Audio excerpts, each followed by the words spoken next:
ग्रह लक्ष्मी, मुझसे नहीं होगा ये सब। मैं रोज रोज के इन झंझटों से तंग आ गया हूँ। तुम अपनी माँ से कह दो कि मैं रोज ऑफिस से छुट्टी लेकर अस्पताल के चक्कर नहीं लगा सकता और ना ही उनकी महंगी दवाइयों का खर्च उठा सकता हूँ। तरुण ने निकिता पर चिल्लाते हुए कहा और तेजी से ऑफिस के लिए निकल गया। निकिता की आंखों में आंसू आ गए। वह सोचने लगी, क्या मेरी माँ तरुण की कुछ नहीं लगती?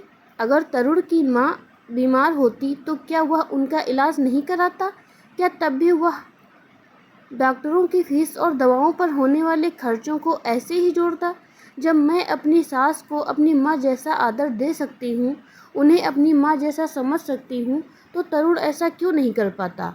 मेरी माँ का मेरे सिवाय है ही कौन? क्या शादी के 11 सालों बाद भी यह घर मेरा नहीं है, जिसमें मैं अपनी मर्जी से अपनी माँ को रख सकूं? निकिता अपने माता पिता की इकलौती संतान थी।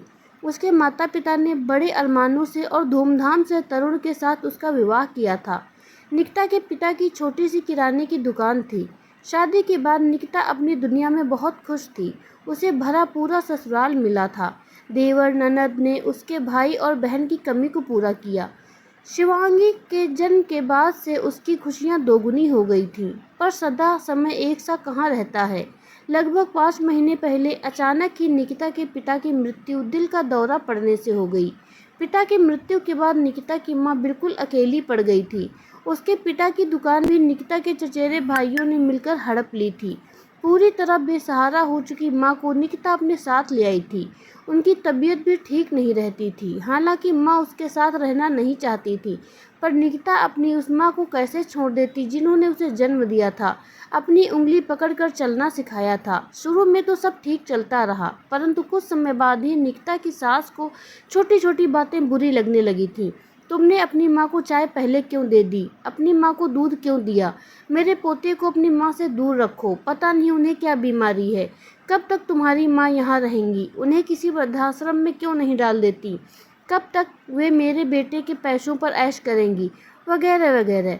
निकिता खून का कड़वा घूंट पीकर रह जाती, पर उसे कोई उपाय न सूझता। तरुण भी उसकी कोई बात न सुनता और अपनी माँ की हाँ में हाँ मिलाता। अब तरुण भी उससे खींचा ही रहता। आज भी तरुण ने किसी बड़ी बात कह दी थी। निकिता को कोई रास्ता नहीं सूझ रहा था। क्या करे वह? क्या सच में अपनी माँ को किसी वृद्धाश्रम में डाल दे? पर वह जब अपनी माँ के बारे में सोचती तो उसका मन स्वयं को धिक्कारने लगता। क्या मेरी माँ के प्रति कोई जिम्मेदारी नहीं है? क्या माँ का कसूर सिर्फ ये है कि वे उनके पति नहीं हैं और एक बेटी की माँ है? बहुत देर तक सोचने के बाद निकिता एक निर्णय पर पहुंच गई। शाम को जब तरुण वापस आया तो निकिता को अपने कमरे में देख हैरान रह गया। निकिता ने अपना सारा सामान बांध लिया था और अपनी माँ के साथ घर छोड़ने के लिए तैयार थी। उसने बड़े सधे शब्दों में तरुण से कहा, आज तुमने मुझे यह बात का एहसास करा दिया है तरुण, कि यह घर सिर्फ तुम्हारा है। मेरी इच्छाओं और भावनाओं का तुम्हारे जीवन में कोई मोल नहीं। तुम्हारा घर छोड़कर मैं अपनी सहेली शालू के घर जा रही हूँ। उसने मुझे अपने स्कूल में पढ़ाने का प्रस्ताव दिया है। अपने जीते जी मैं अपनी जन्मदात्री माँ को किसी वृद्धाश्रम में नहीं छोड़ सकती। तरुण ने तो इस स्थिति की कल्पना भी नहीं की थी। वह निकिता को कमज़ोर समझता था। उसे लगता था कि उसके ऊपर पूरी तरह आज से आश्रित निकिता उसे छोड़कर जाने का सपने में भी नहीं सोचेगी। पर यह क्या कह रही हो निकिता? घर छोड़कर कहाँ जाओगी? तुम्हारे बिना शिवांग को कौन संभालेगा? घर की देखभाल कौन करेगा? तरुण ने सकपकाते हुए कहा। सोच लो तरुण, यदि तुम्हें शिवांग की माँ चाहिए तो उसकी माँ की माँ को भी पूरा सम्मान देना होगा। जहाँ मेरा और मेरी माँ का सम्मान नहीं, वहाँ मैं एक पल भी नहीं रहूँगी। जहाँ तक शिवांग की बात है, मेरी ममता मेरे आत्मसम्मान के सामने तुच्छ है। तुम सब मिलकर उसका अच्छा ध्यान रखोगे, ऐसा मेरा विश्वास है। निकिता ने दृढ़ शब्दों में तरुण को जवाब दिया और अपनी माँ का हाथ थामे दरवाजे की ओर बढ़ चली।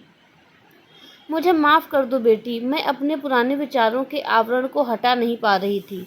आज मैंने तुम्हारी जगह अपने को रखकर सोचा तो मुझे एहसास हुआ कि मैं कितना गलत सोचती थी। आगे से मैं और तुम्हारी माँ अच्छी सहेलियों की तरह एक साथ घर में रहेंगे। तुम कहीं मत जाओ, क्योंकि तुम्हारे बिना, गृह लक्ष्मी के बिना, कोई भी घर हमेशा के लिए बिखर जाता है। निकिता की सास ने बड़े प्यार से निकिता को समझाते हुए कहा।